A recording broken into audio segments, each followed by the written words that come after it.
میرے محترم بزرگوں اور دوستو، دنیا کی ہر قوم کا دستور ہے کہ جب وہ آپس میں ایک دوسرے سے ملتے ہیں، ملاقات کرتے ہیں، تو ملاقات کے وقت کوئی نہ کوئی لفظ کہتے ہیں۔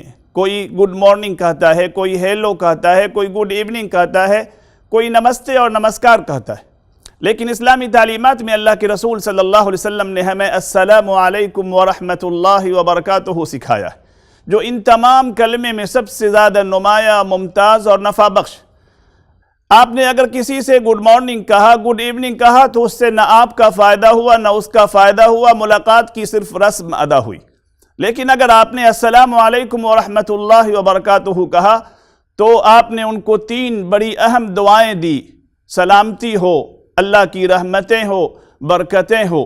یہ تینوں دعائیں ایسی ہیں، اللہ اگر قبول فرما لے تو اس کے لیے دنیا و آخرت کی بھلائی مل گئی، اور آپ کا فائدہ یہ ہوا کہ اس کی وجہ سے آپ کو 30 نیکیاں ملی۔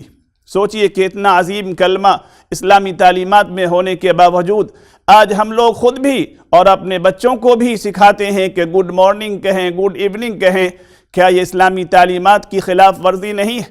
کیا یہ اللہ کی نعمت کی ناشکری نہیں ہے؟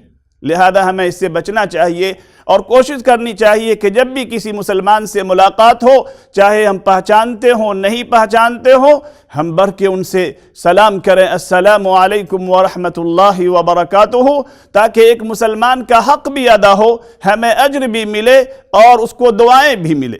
اور اگر کوئی ہم کو سلام کرے تو سلام کا جواب دینا یہ واجب ہے، لہذا ہم سلام کا جواب ضرور دیں اور بہتر طریقے سے دیں۔ اللہ تعالی ہم سبوں کو زیادہ سے زیادہ سلام کو پھیلانے کی توفیق عطا فرمائے۔